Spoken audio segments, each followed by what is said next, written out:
Well, I hope that people, when they watch the film, that they're going to take away many things that resonate within themselves. I've left it very open. It's not like, I'm not saying like, this is about mental health and this dark forest is depression. I'm hoping that when people watch it, that they're just going to get their own feelings about it. And in the end, that the tiny demon is his own kind of entity.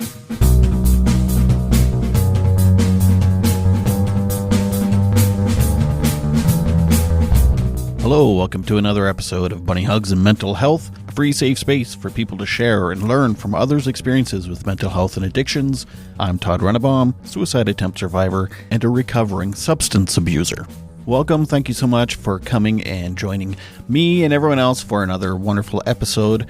This week I am speaking with the lovely Tara Audibert. She is an Indigenous filmmaker from New Brunswick. She is also an artist and an illustrator, and she does stuff with kids' books and all types of stuff. But I decided to speak with her because her latest project, called Kaksos Naka Wahantahusis, anyway, it translates to Fox and the Tiny Demon.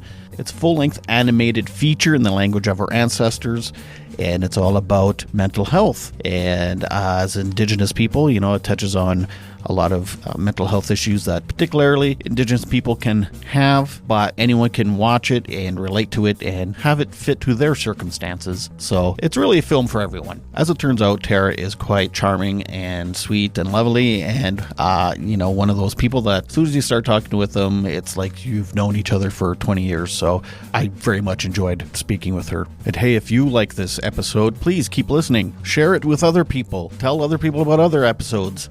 You can even buy me a coffee. Link is in the show notes. Or you can buy some merch. Link is in the show notes. You can hire me for a speaking engagement.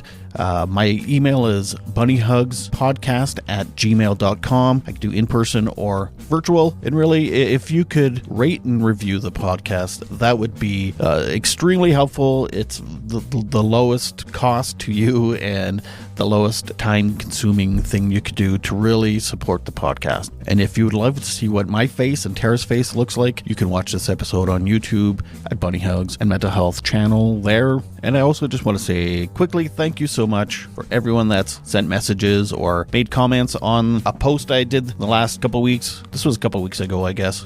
You know, this is just the way the recording is. But anyway, I feel your love. I feel all the support, and I appreciate it so much. Thank you to everyone that's reached out. It's very humbling. Speaking of humble, let's get to my guest, Tara. So without further ado, I do give you right now, Tara Audibert.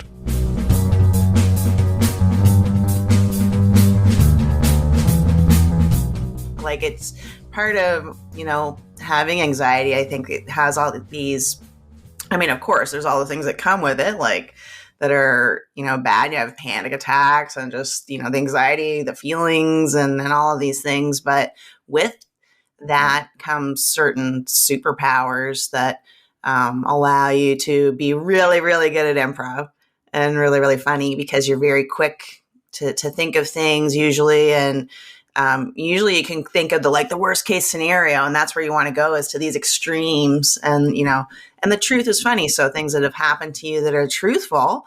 And that was one of the things that I taught right off the bat. And I was teaching it from the Truth in Comedy. It's like the Toronto, Second City Improv. So there's a book. And so I read the book, and, I've been doing it. Part of doing animation when you go to school, like you have to do acting and improv and things like that. And it was just part of what I had been doing all along.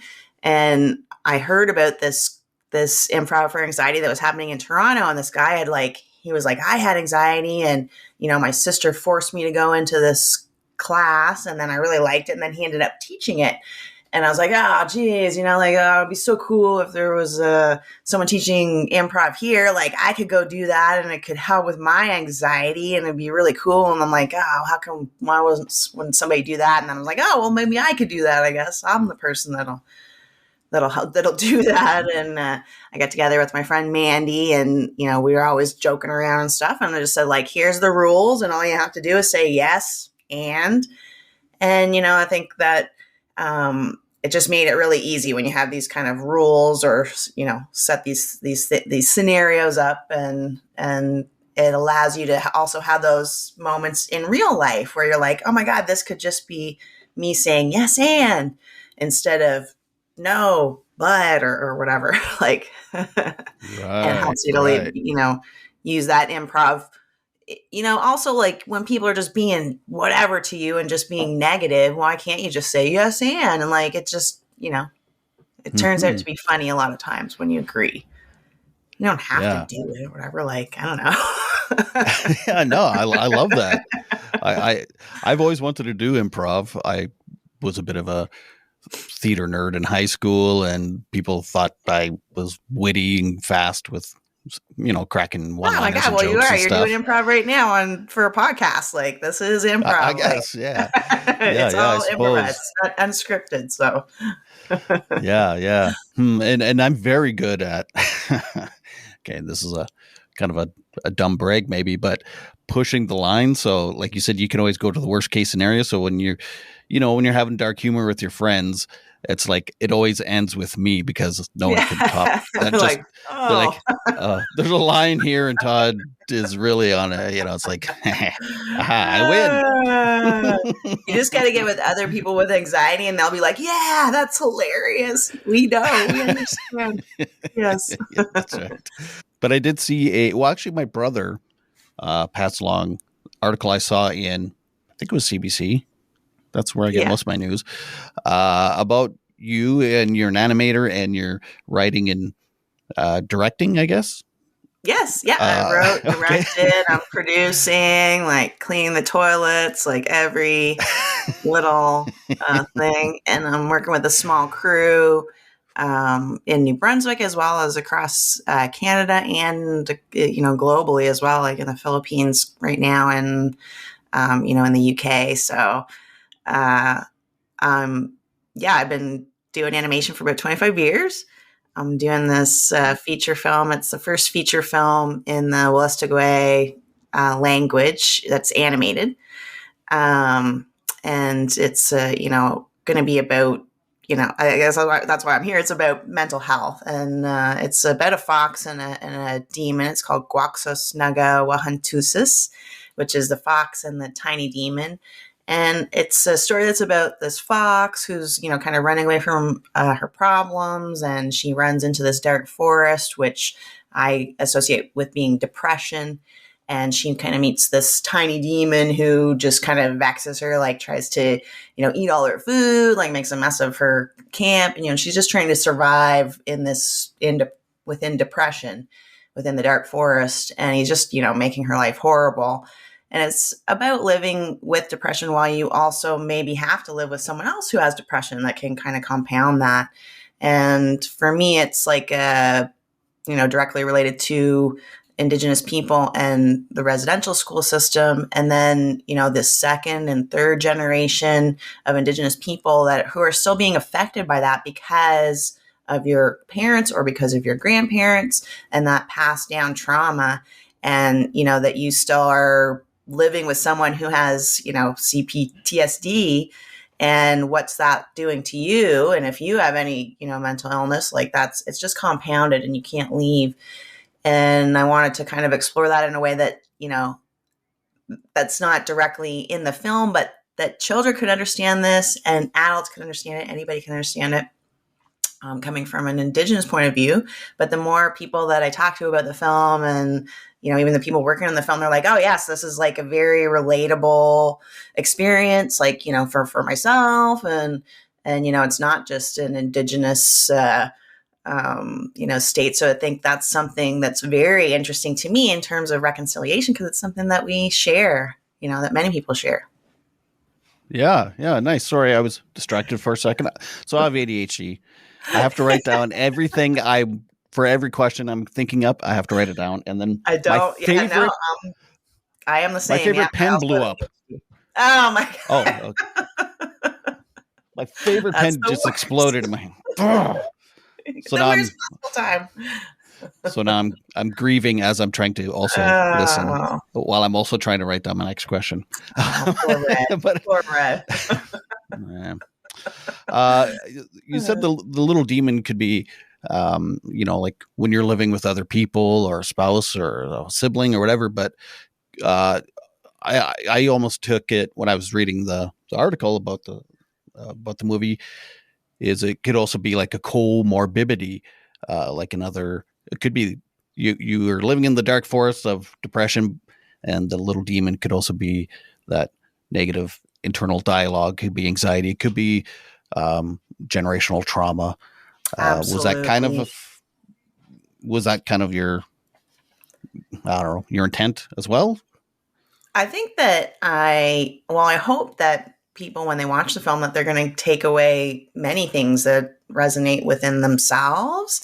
And I've left it very open. It's not like, I'm not saying like, this is about mental health and this dark forest is depression and this, and the little tiny demon means this. So I'm hoping that when people watch it, that they're just going to get their own emotions and have their own feelings about it. And, just like that, like my intention was that it's, living like, and in the end, that the tiny demon is his own kind of entity. So he's not necessarily a part of Fox, but there's definitely that idea why of course that you have these different aspects that are coming in, and what are their anthropomorphic, what does that look like? Yeah, absolutely. Like, why couldn't the tiny demon, also represent those parts? Like, now I'm in depression. Like, not only do I have ADHD, but now I have depression, and that's something that's added on to, already a difficult, the difficulties that I'm already having, kind of thing. So yeah, absolutely. And really, I try to, tell my stories in a way that, even the children can understand it. Like they're going to get it. Like, okay, this guy's, he's bothering her, and it's not good, but eventually she has to learn to kind of live with him, I guess. And how can they figure that out? And in the end, that they are essentially friends. And what does that look like? It's It's very different. Star Wars. The demon is his father. Yes. Yes. So there's a lot of layers to it. The demon himself has his own demon. So every night he's disappearing, and she's kind of like wondering what happens to him. Like, he's gone, and, where does he go? And she follows him one night and sees that he's, kind of jumping off this cliff. And she's trying, like, why is he jumping off a cliff? Like, that's crazy. So she tries to save him, and, jumps after him, and finds out that every night he's taken and dives into hell, his own hell, and he has his own demons that he has to deal with. And maybe that's why he's a little demon himself, is that he has his own demons that he's dealing with, passing that on to her, kind of directly. So I'm horrible. Like I think indigenous languages are amazing. I cannot pronounce words for the life of me. So That's I'm not even going to try. Good. And all that. But the language that it's in, ask is that we try, and even I myself, I had to practice quite a bit for sure. So like just pronouncing some of the words. Oh, because you're voicing the fox. No, actually, my aunt. It's all in Willistigwe, so it's like here in New Brunswick we have the Willistigwe is actually the river. The St. John River is called the Willistigwe, and we're the Willistigwe people. Yeah. So there's a bunch of, and so it's like not even just one word to describe it. So Willistigwe is the language. Willistakiig means the people. And then there's like, all these different words. But I'm hoping that, through the, something like this, watching films, that's how you learn how to say these words. Like, there's so many different words that, like, we learn to say from watching anime or, Japanese, things, and you know how to say these words now. And it's like, why do I know how to say those words? Well, because I've watched them. And I think that's an important part for me with the language, as well as like watching, you need something to watch. It can't just be like, here's a textbook and you're going to learn a language. That's not going to happen. So yes, you have to be around the language, and you also have to have resources that you can like listen to and hear the language, and so that you're going to be able to repeat that and know how to say those things, right? Otherwise you're just like trying to read it. It's crazy. So with Wolastoqey specifically, B's are pronounced as P's, like P's are B's. So there's no B letter. So if you see a P, it's like a B sound. And if you see a Q or a K, so like in my film, it's guaxus, means fox, but it starts with a Q, but it has like a gua at the beginning. So I'm hoping, they're going to say guaxus, guaxus, guaxus. So many times in the film, you're going to know how to say fox. And, just like Sesame Street. Yeah. Why do I know more that's right. Spanish than I can speak Indigenous, than I can speak Wolastoqey? Because I watched Sesame Street growing up. Right. Huh. And actually, what is there a treaty number for New Brunswick? I'm sure there is. I think we're actually under, it's not a number, it's called the Peace and Friendship Treaty here. Oh, okay. Yeah. Well, I'm on Treaty 4 land, and I know that the numbers get higher as you go west because, of course, people moved west, further and further west. But so I wasn't sure. I guess I don't know where Treaty number 1 would be. Yeah, I'm not sure about the treaty numbers myself. I don't really know. I used to work in theater. I was the carpenter, but still I was in theater, so I was around lots of theater people. And where am I going with this? Holy shit! I forgot my own story in the middle of it. That's all good. Fuck! I was so excited. You made me think about something about theater. I was also in theater when I was in school, and that may have been what led or helped me a lot, I guess, in becoming an animator for sure. I remember taking theater arts as it's an easy class or whatever. It's not easy at the end. You had to do this soliloquy, memorize a bunch of stuff. And oh, God. I remember I can remember my own story, let alone someone else. Oh my God. So I spent a lot of time, memorized it all, went in and, you had to do it in front of all the parents of all the kids and like all the students in the class too. And it was like, oh my God. So the soliloquy that I had, I guess this is kind of fun. Like, well, it's sad and funny. I don't know, but it was about this person who had survived cancer. And I went and I'm like, okay, well, I'm going to wear like a rag around my head. Like, okay. But I still had hair coming out anyways, so I gave the soliloquy and it was about like, surviving and stuff. And then in the end, a bunch of women came up to me and they're like, we're so sorry you went through that. I'm like, that was acting. Like, I didn't go through that at all. I have been through nothing. I'm a teenager. Like, this is crazy. Wow. But yeah. You must have got a good grade. So I think that really helped me to, kind of get into the entertainment industry, even though I have no desire to be an actor or in front of the camera in any way. But I get to, tell my stories, and I am in this, I'm not telling the story because it's in Wolastoqey. I got my great aunt.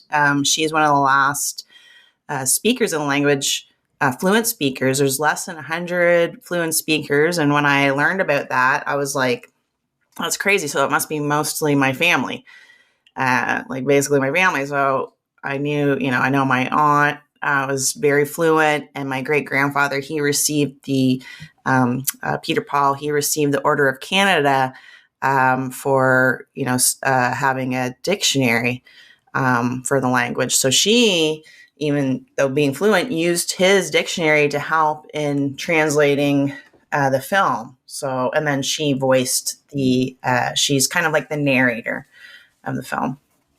Interesting. I do remember my story. I used to work in theater, back to that.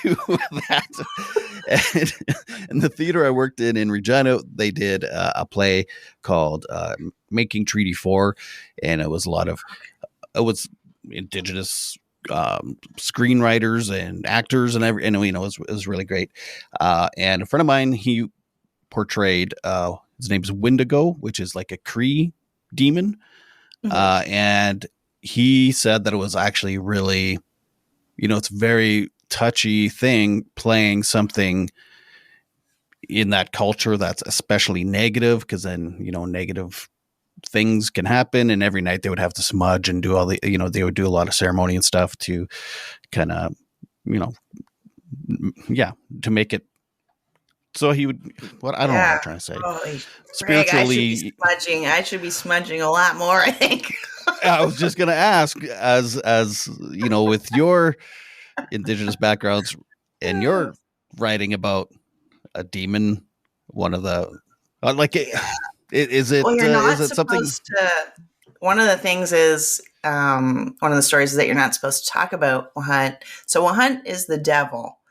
Wahunt-Tusis is it's not even really necessarily a thing, I guess, because there's just, in indigenous culture, I mean, it is brought on by, Christian culture that there's this devil or whatever, but there's just one devil. He's the devil. He may take different forms, but is just the devil. He may come as a man. He may look like some sort of beast, or many different forms, but it's always just the devil. So one of the things is that you're not supposed to talk about the devil at night, because that means you're inviting him into your home. So don't watch the cartoon at night? I guess I'm going to have to make sure that the premieres during the day.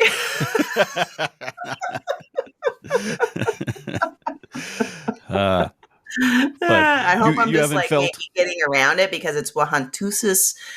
So Wahunt is the devil, and then if you have cis on the end of something, it means small. So if guaxos means fox, but if I want to say small fox, I would say guaxosis for tiny. So Wahunt-Tusis is a tiny demon, but it's not really there's not really such a thing. Okay. I guess in the language. So my aunt helped me kind of make that up. Yeah. Okay, well that's fair then. So then it's all good. There's no. Hopefully, yeah. I'm like, it's not really the devil, but I mean, based on what I just told you, Wahunt is just Wahunt. The devil is the devil is the devil. Gotcha. So. and he doesn't make an appearance in the movie. Well, no. Right. Yeah, just Wahunt-Tusis. Okay. I think you're safe. There's several little demons, I guess, in the movie. Mm-hmm. I think you're safe. Safe. But that's not something you worried about or had heavy energy about. I did it until now. I'm sorry. I'll have to smudge my computer. Your headphones. Or no, you're not wearing headphones. Huh. Because there are such heavy subject matter in indigenous cultures in North America, because of all the things that happened, was it a bit of a tightrope walk to I guess, I don't know, not to downplay it or make it fluffy, but also make it kind of relatable-ish? Yeah, you know what I'm asking? I think I always try to make stories that are stories that I want to listen to first, or that I want to tell first. And then I don't mind watching, because in the end, I end up watching this stuff hundreds of times. So if it's not something that I like, and if I just made it just for kids and it was all cutesy and whatever, it would give me more mental health problems, because I have to go through and keep watching this over and over. And I'm it's a lot. So I want to make sure that's something that I would want to watch, that a parent would want to watch. If you have kids and you end up watching that stuff too.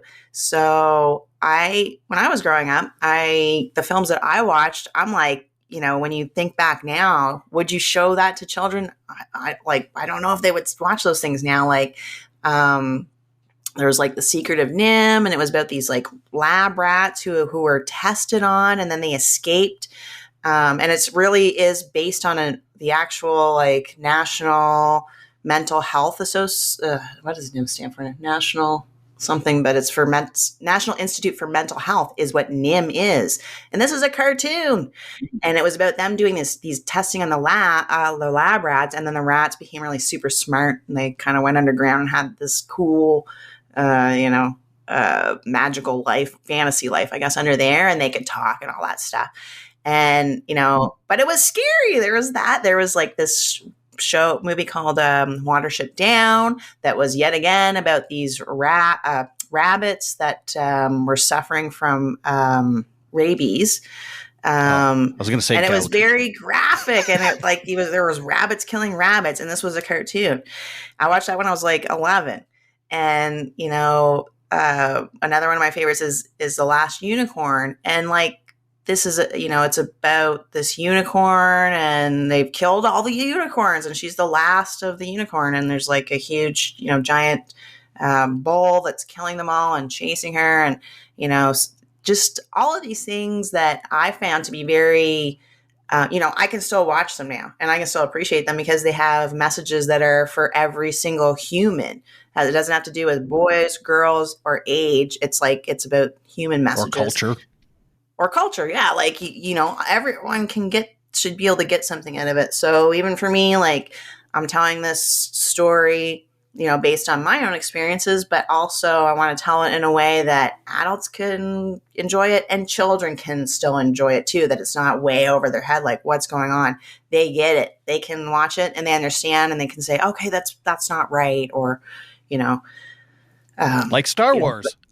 Exactly. Yes, exactly. Exactly. When you have good story, it's going to be good for all ages. Like good story is good story. And that's what I want to have is good story. And I'm coming from a background of being told these Indigenous stories all my life.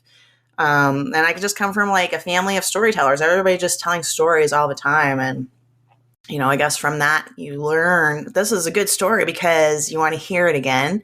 And each time too that it's being told, it's told in a different way that is for the audience, whoever the audience is, that's how they're going to tell that story. So I try to tell this story in a way that it's hopefully can be retold in an easy way as well too. And then I can start creating like modern legends.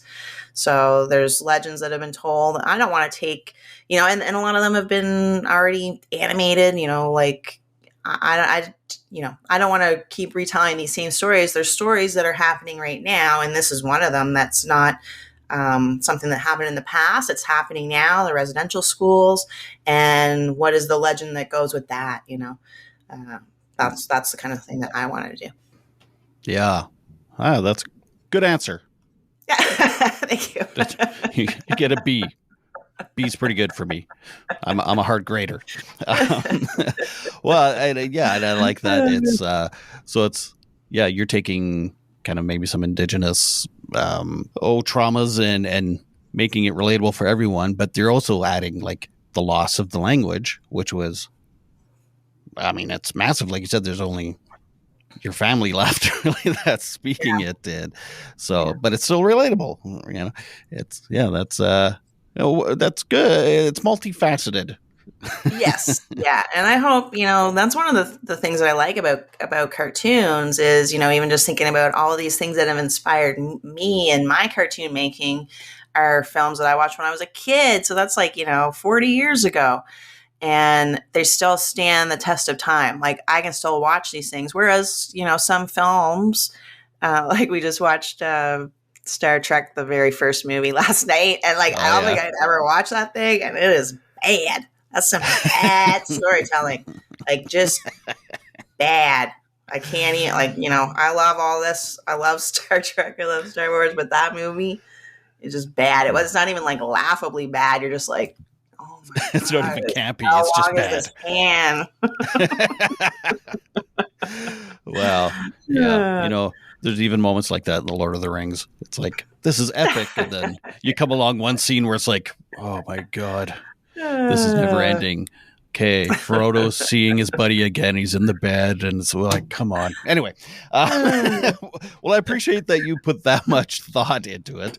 Yes. Well, And, yeah. and you're not trying to please anyone. You're just trying to make something that you would like. Yes. Yeah, absolutely. Yeah, I'm the one that's going to watch it the most, I think. Yeah, I'm gonna right? watch it a few hundred times. So it should be something that I like.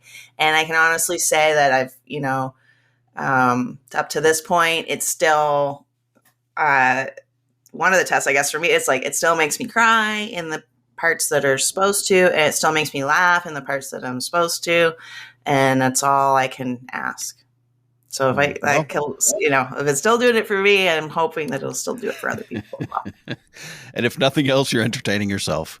Yeah, if nothing else, I'm crying, I'm laughing, it's fine. I can kind of relate. I wrote a kid's book called Sometimes Daddy Cries. Yeah, I saw that. That's very cool. That's very cool. Yeah. And same thing is like, when you're the one creating it, it's like, it took me 4 years to make because I was like, I would get discouraged and then I'd come back. Right. So it's a very long process. You are going to read it more than anyone else on earth. So you better enjoy it. But yeah, every once in a while, I get a little choked up too. And at the end, I was like, oh my God, this is so weird. I'm making myself cry. But well, that's what the world needs, is people to be sharing their genuine emotions, not sharing, this is what I think a kid would like. Like, you don't know what the hell a kid would like. You know what you would have liked when you were a kid. That was a hillbilly voice. You think hillbillies know what kids like? They like working in the coal mine. I know what kids like. Let me write a book about this. Yeah. Sorry, I interrupted you. You were making a point. Oh, God. Yeah. I can't remember what I was going to say. You're staying true to yourself and what you would like. You're not trying to make something for someone else. Really. Absolutely. Yeah. Absolutely. Thank you so much to the Canadian Centre for Addictions for sponsoring this episode. If you or a loved one are struggling with addictions, please go to the link in the show notes, or you can call 1-855-971-0515. Canadian Centre for Addictions is a private addiction care that's tailored to your needs. Going to an addiction rehab center doesn't mean your life has to grind to a halt. At CCFA, they tailor your recovery so you can remain connected to your life and responsibilities in the world outside, so your transition to a normal life is as smooth as possible. Their drug rehab treatment plans are personalized to offer every visitor the best possible outcome. The number again is 855-971-0515, or go to the link in the show notes. Bunny Hugs and Mental Health is supported by Co-op. I've been a member of my local co-op, Sherwood Co-op, for about 20 years. If you live in Western Canada, especially the prairies, or spent any time here, you've probably fueled up or bought groceries at a co-op. You might even have a co-op number, or 2, or 3. You know if you know. But co-op is not just a gas bar or a grocery store. Although co-op is those things too, it's a different kind of business. Co-op members are owners and success is shared with everyone. Your co-op doesn't benefit one person or one corporation. Your co-op was built for everyone. Your co-op was built for your community. Learn more about co-op and find a location near you at co-op.crs.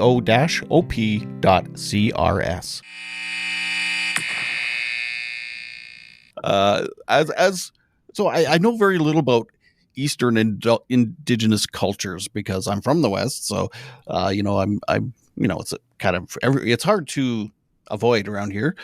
Not that I want to, but oh God, and it's good. It is good. Culture around you. Get culture around you. It's good. Yeah, it's good. Yeah, and especially because of lately, like they're finding these mass graves and all these things. And oh God, I just talked to a woman. Oh God, so we're having a good time talking about cartoons and stuff. But I talked to a lady just last week. Oh, it's a heartbreaking story. But anyway,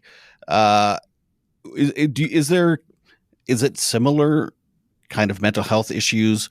The indigenous people in the East as it is. Yes, it's exactly the same. Like our last residential school closed here in like 1989, and like all I could keep thinking about is that this could have been, that's when I was in grade 9. Like I could have been in a residential school. My mom's family is the same thing. Like I don't have any direct relatives that were in residential school. They were in Indian day school though. And that's kind of, you were allowed to go home at night. So you went there, but you're still like, it was still run by the nuns and they still beat kids. It was the same deal. It's just, you got to go home at night kind of thing. So it's like different levels of, things that you're suffering, and that's still all passed down.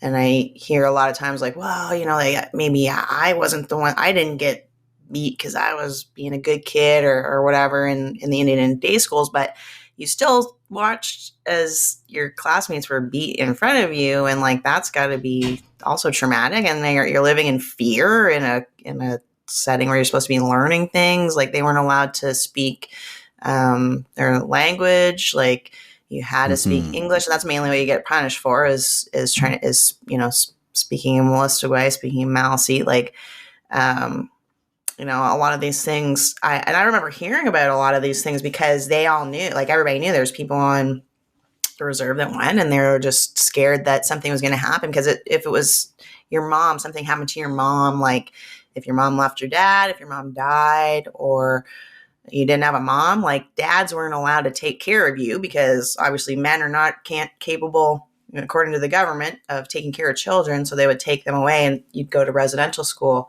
So I know stories about one guy that came back, and to this day, like he's in his, 60s and he wears multiple layers of clothing and belts and a bunch of clothing because that's what he did when he was there, so that the priest wouldn't be able to get to him as quickly and get him undressed because he's wearing all these clothes. So he's like, that's how he, got around it, and, all these little things. And I just remember hearing about it when I was little and knowing about it, but it wasn't until I was like, I guess it's about like 20 years ago. And I did a comic that's called, oh my God. What's the thing you made called? Lost. Yeah. Lost Innocence. Sometimes I literally have to Google myself to figure out some of the stuff I made. I don't remember. Trust me, I know.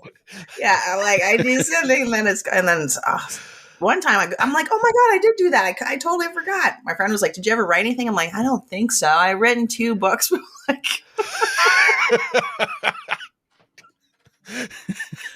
do you have children? And no. a comic, yeah. Maybe somewhere in the world. Oh my God. Sorry, I left you someplace. Sorry, I left you Disneyland. What's for supper, Mom? Yeah. Oh God. Anyway,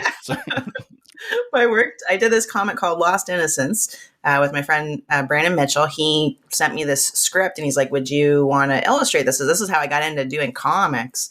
I was working in animation and I was teaching animation at the time, and he sent that to me and I was like, this is crazy. And it made me cry. And I was like, did you just make this up? Like, this is crazy. And he was like, no, I didn't make this up. Like, this is really what happened in the residential school system. And like, it's a fictitious story about the characters aren't real people in it, that he didn't write about their story. He just kind of amalgamated some stories, but the story is true. Like, and I was like, oh my God, this is crazy. So then I, started watching documentaries. This is back in like 2005, maybe.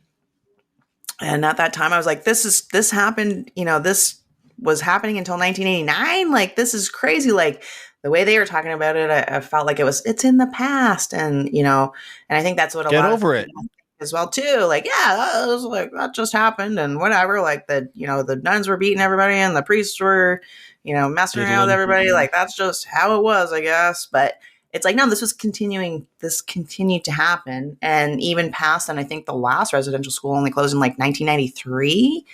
So like that's 97, like that's crazy. And then it was in Saskatchewan, not far from here. So we knew about all of these things, and then I'm shocked. And then they're trying to get this comic to be published, and they had a really hard time because they're like, no, it's too graphic. And like, it literally is not graphic enough in my eyes. But It is what it is. And I think these stories, like, they need to be told and they need to be shared. And, all these experiences that people are having, that's how we're gonna know. But at the same time, there's a lot of law, like court cases are going on for settlements because of it. But a lot of it is like, just, so they're trying to fix things, but it's just bringing up more trauma, because now everybody has to write out every single little thing that happened to you. And do you have proof? And will someone else attest to this? And blah, blah, blah. Otherwise, if you can't have proof, you apply for the more money because because certain things happened to you. Like, it's basically like a level, like, how abused were you? Were you this abused? Were you that abused? And then okay, prove that's it. this much money. This much money. Okay, were you this abused? That's much money. But it's like a game show, because it's like, if you're this abused and you apply but there's not enough evidence, you get nothing. They're like saying, there's an inordinate amount of people that are applying for the lowest amount because I guess nothing happened. Like, so it's just, it's like all these things that are meant to help and to be towards reconciliation, I would presume, because they're trying to give people money. But it's like, if you were there, you're abused. You shouldn't have to prove anything. If your name's on a list somewhere that you were there, then you shouldn't, there shouldn't really be anything to prove, because that shit was happening, daily on the regs. Like, it's crazy. Yeah. That makes sense to me, what you're saying. I mean, yeah, I'm on your side is what I'm saying. Yeah, it's just weird. People want to share their stories, and then at the same time, it's like, but where's the proof? And this and that. Like, what proof would I have when I'm a child? Like, that's just also seems crazy. I don't know. Yeah. It's just what a do lot. they call? It's a lot. What do they say when a victim isn't believed in, like a rape case or something? It's like victim shaming. Yeah, It's there's almost definitely victim shaming. A lot of victim shaming going on for this. Like, I can't even imagine.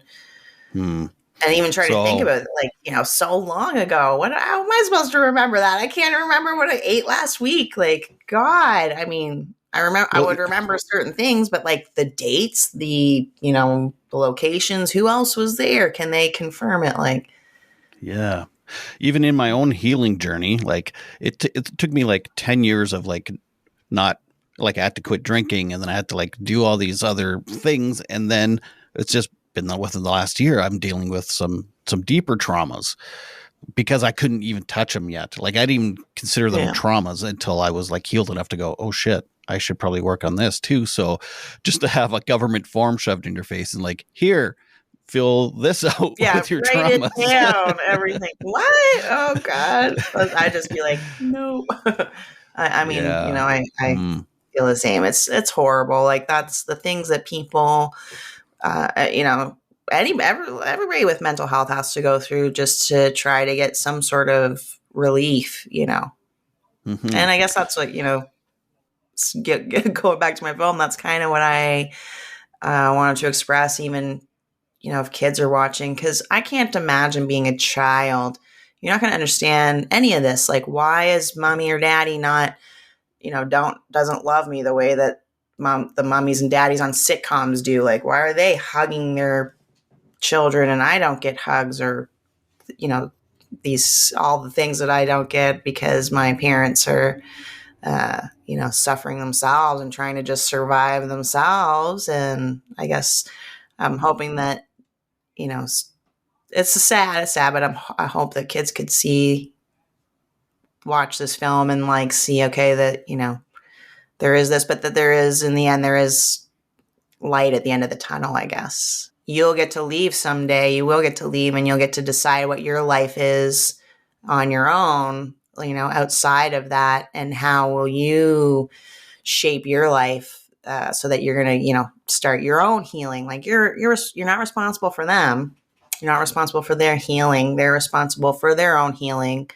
And I think a lot of times it gets put on the kids a lot that I got to help mommy, or I got to help daddy, or it's my responsibility to be there to listen to their problems, or even it's my responsibility to do things around the house, like to be a little adult, and or even, you know, have to watch my brother and sister, things like that. And it's hard to say that might be your life now, but eventually you will get to have your own life. You will get to have your own life. And it may be years down the line, but it is there, and not to think that that's the only thing that there is. Oh, you know. shit. I forgot to hit record. Oh, no. I'm kidding. I was waiting for you to give this long, beautiful answer and then just be a smartass. It's no worries. You can ask me again. I'll give you another one. A totally different, long, beautiful answer. That's not that at all. It's like storytelling. It's the same, but a little different for the audience. Yeah. So what I've learned. Well, I've learned quite a bit, but what are the things? Well, my original question was how is there any difference between East Coast Indigenous people and West Coast Indigenous problems? And it sounds no.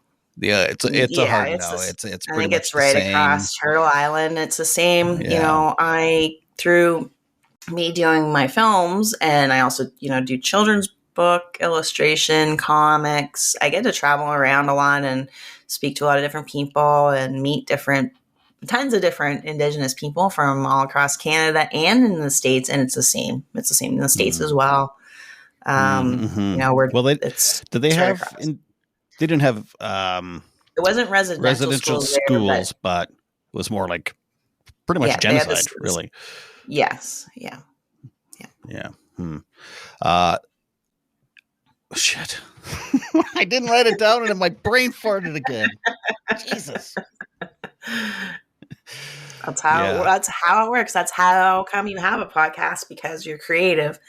Like the ADHD mind is, you know, it's not meant for society that we live in. That's the problem. It's not us. The problem's not us. The problem is society. Right, our man. brains are meant for creativity. Yeah. That's why you have a podcast that you can keep doing. That's why you have a children's book that you can keep working on. Society's the problem, man. Not me, man. Oh God, yeah. That's part of my traumas is just living in society with the brain I have. And then the internal dialogue that comes with the other judgments from people. And like I was only diagnosed like a year ago, so okay. Yeah, it's been long. Yeah. Well, plenty to learn. I highly recommend. There's a book called I'm not lazy, crazy, or stupid. You can probably find it actually online. Buy it to whoever wrote it. Like, that's awesome. You'll probably find a PDF online to read. And I'll be very truthful that I didn't finish reading it because I have ADHD, but the half that I did read was really very helpful to me in just accepting the way that I am, and that, you know, hey, that's the way they am. And if it wasn't for my ADHD, I wouldn't be doing these creative things. I wouldn't be able to, you know, work on a film. I wouldn't be able to also do, you know, children's books and do comics and jump from here to there when I'm actually just fulfilling my need to, you know, create, multitasking. Yeah. Well, exactly. But for me, I had very, you know, with fitting in with my ADHD. I worked as a teacher at the teaching animation for a long time, and I just really could not work within that system. And it led to me just starting my own company, Moxie Fox Studio, and doing short films, and, you know, doing all these little, you know, things, getting little jobs on the side, doing, you know, illustrating books and doing different things like that, because I just couldn't take working, you know, getting up in the morning, having a shower, eating breakfast, you know, then going to work, dressing in, you know, clothes and pants and dressing and things in clothes. Hey, I'm in my pajamas. I was like, all of these things. So one of the great things about ADHD is, and I would like, you know, I would hedge, you know, some bets on this, that the majority of people that are entrepreneurs have ADHD. If they're good entrepreneurs. If they're bad entrepreneurs, they may not have ADHD, and that might be why. So there's so many things that you have to do that I don't know how a neurotypical person would be able to handle it mentally, honestly.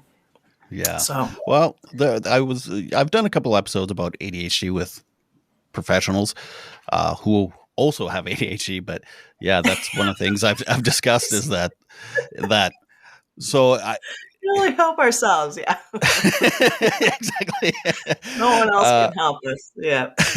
yeah, yeah, but it's true. A large number of ADHD people are entrepreneurs because it's like, oh God, I can't do this in this way. I'm just gonna go Yeah. off, and this is my third time being like self um, um, employed. So Yeah, that's good. And you know yeah, what? That's the other thing is people think that this, I don't know who thinks that this is the epitome of whatever, working at some job for 40 years straight. I was there for 40 years. Who gives a shit if you weren't having fun and you didn't like it, you just did your time. Like, you might as well be like, I was in prison for 40 years. Like, the place I worked, there was people that had countdowns to retirement, like days, yeah. like, but it Oh, I was know. years away, and they're like, it's this many thousands of days or whatever. I'm like, are you stop telling me that? Because mine is longer than that, I guess. So I don't want to hear about that. Like, holy crap. Oh, I know. Anyways, it gave me depression, very bad depression. And it was to the point where, I went in and I was like, this is what I need to be able to work here. And one of the things was to be able to work from home once. This was before COVID. It was like to be able to work home one day a week. So I could actually do my stuff without people. Because, I just chat to people. It's fun. But they also wanted to chat to me. And it was just like, oh my God, like I can't get any work done. But if I can just be at home for one day, and they didn't want to do that. And I was like, oh, you know what? Then I'll just be at home all the days. Fuck this. So Yeah, I know. I feel the start my same own way. thing. And then after that, like shortly after was when COVID happened. Now everybody can work from home. Yeah, Like, and everybody's been diagnosed now. yeah. But I mean, for me, like to work 8 hours straight, that's a fucking nightmare. I can work 12 hours a day, but I can't do them in a row. It's like I will work 3 hours, stop, have a nap, have a snack, go for a walk, piss around, play on my phone, Like, do like another a 2 human hours. should. Yeah. We're not I might factory be up. workers. That's Right, the I other might be thing. up. Yeah, get me going on the government here, but like, all of that stuff is just towards like, industrial revolution, that this 8 to 5 shit, that is crap. And anybody that can live Ford that way, I created don't know. that. Oh Did you my know God. that? Well, even worse, even worse. Like we're not Yeah. making, we're not making Model T Fords here. I'm making art. And if I want to take a nap, naps are part of creative, like being creative. If you have a nap, your brain is actually able to process while you're sleeping the information that you got before that. So it's an important part of it. I consider naps part of my job. Like there's so many things that I've changed about the way that I think, and that's helped me a lot with my process. Otherwise, I would really be going, like I am already going a bit crazy, but I would not be able to do it, I don't think. So there's all these things that I have to consider and think about in very different ways. And I hope other people too that are suffering from, mental illnesses can see, why is this a thing? Like, I'm not trying to be like, everything is positive. Like, no, I'm still suffering, but there's things that are positive about it. And I have to appreciate those things because if I don't, I'm going to lose them. And I'll get lost in that dark forest. I'll just be in the dark forest forever. And I don't want to be in there forever. But I watched this thing. It was like depression. Like depression is a time of rest. So that's what happens in there. And what happens is that your body is forcing you to rest because you haven't rested, on your own. So it's going to say like, no, I'm forcing you to rest now. Now you can't do anything. So you want to get you don't want to get to that point, but when you're in that point, appreciate depression, I guess, in that it's your body telling you, slow the fuck down, stop. You didn't want to slow down before, so now you're going to stop. Sorry. And take that time to, for what it is. And if you're able to take time off of work, or if you're able to take time for yourself, you have to do that. Otherwise, you're going to end up, it's going to just progress. It's that time again for that Somebody Special segment where we chat about who cooperated in your mental health journey and helped fill your emotional tank. Brought to you by Co-op. This is a segment where you get to give a shout out to someone that's been in your corner when you've needed it. I guess there's a couple of people that I'd like to talk about who helped me in my journey when I was at my lowest. And one is my ex-boyfriend, Curtis Carey. I guess it's the two people that had to put up with me the most, but took care of me very well. And my current boyfriend, Ruben Dupuis. I think that's what my film is all about, like living with someone who has mental illness when you have mental illness. Not to say that my film is about either of my relationships with either of these two, but I think it's hard on both parties, and I really appreciate everything that they've, done and always been there for me, and, literally, taking care of me, fed me, when I wasn't able to feed myself. I also got to give a shout out to my dogs, Burke and Hudson. I can't tell you how much it's invaluable just to have a pet that is giving you unconditional love, and they're just trying to take care of you the whole time. And, you can actually get some antidepressants from like just petting animals. And it's just amazing to be able to have, the pets don't care what you look like. Pets don't care, how you're feeling. They just want to be around you unconditionally. And I think that unconditional love is, something that I'd like to thank in the name of the Coop. This has been another Some Bunny special brought to you by Co-op. I think if you can appreciate some of these things, like even my first film I wrote was about my dad had Alzheimer's. And, I was trying to think about that a lot in terms of like, why would someone have Alzheimer's? Like, what is the point of that? There's got to be some point to it. Like, it's horrible for everybody around you, but for the person themselves, maybe they're forgetting, they don't have to think about a time when they're, going to be passing away soon. And maybe that's good for them themselves mentally. But the film that I wrote, I wanted to think about like, where are people with Alzheimer's, like when they're not, like people always say they're not here with us or they're not with us, but they're somewhere. Like there's somewhere. Where are they? And in my film, I thought, well, if you can't remember the present, my dad definitely could remember things, like a lot of things from the very, like a long time ago. And I thought that might be, why you get that, so that you can remember things that you've forgotten from a long, long time ago, possibly. And, that's to carry you into the next, whatever, spirit world, or the next, whatever happens at the end, or if nothing happens, like to help you to get to that place. Help you with the transitioning. Yeah. And because I know it's sad for everybody. It's sad for everybody around you. Is it sad for the person with Alzheimer's? They don't remember. They don't remember. Yeah, right. That's the truth. So it's very sad for everybody, very sad for all of us. And, that's the sad part, but what's happening to them? Like, why? So anyways, I just wanted to do a film, and it's not like this film is about Alzheimer's, same thing. Like my film's about a fox and an owl that fall in love. And, this story and, kinky, yeah. Hybrids.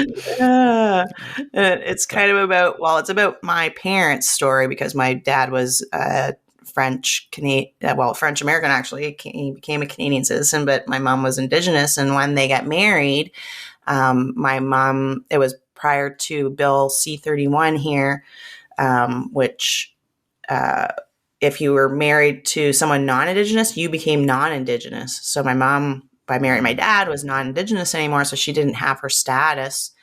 And it was like a weird reversal thing. Like if a white woman married or a non-Indigenous woman married a Indigenous man, she became Indigenous. So there were people, like there were women who were living on reserve who had divorced from these Indigenous men. They themselves were non-Indigenous, but they had status. Like that's how weird it was. So at that time, my mom had to like move off reserve. She's living with my dad. It was difficult, and her family disowned her because my father was older, and all of these things. And So I wanted to make this film about this fox and the owl, and they fall in love, but the families don't like it. And so that kids can understand that. And when kids watch it, they get it. They're like, how come they should just let them be in love? They should let them be in love. And it wasn't until I was born and my brother and sister were born, but I was born first, and then the family came back because I was the first grandchild. And so that kind of brought the families back to being like, okay, this is a real thing. It's not just like, like that kinky fox and an owl together. Like it's something that lasted, many, many years. And, I think was a cool kind of modern legend, I guess, modern indigenous legend. You pervert. Yeah.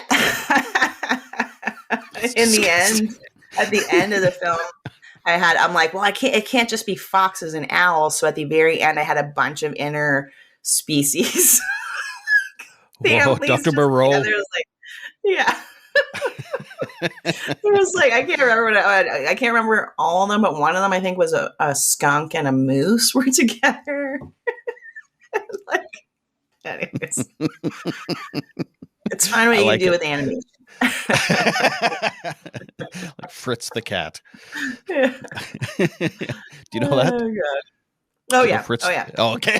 Yes. I'm not sure that's kind of old school. Yeah. We had to study that. We had to study that. So one of the things that I liked about your cartoon or your upcoming movie, so Todd means little fox in, I don't know what language it means, but I was always told it means little fox. And so I've always had a little place in my heart for foxes. And then, when I was reading the article and stuff, I was like, oh my God, it's kismet. I have to reach out and talk to Tara. So anyway, that's cool. But I'm a boy.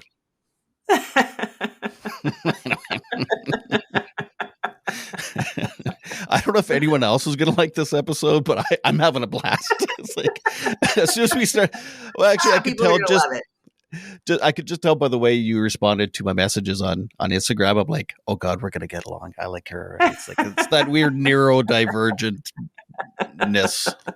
I don't know what it is. People will like it because they like to see people having fun. I do let you go. Is there anything that I didn't ask or we didn't talk about that you wanted to make sure people knew? Whether it's a promotion thing or whether it's a I guess the only thing is that we're going to have an upcoming Kickstarter campaign. So you can subscribe with your email at moxiefox.ca and you'd be able to get, like, once the campaign comes out, we get some cool and different things like posters, the film itself. You can watch some of my other films as rewards. But the coolest thing for me is I'm getting little 3D models of the characters printed. And you can kind of paint them yourself, which I think is very cool in terms of mental health and just having something to keep your mind occupied while you're being creative. I thought it went well with the theme of the film as well.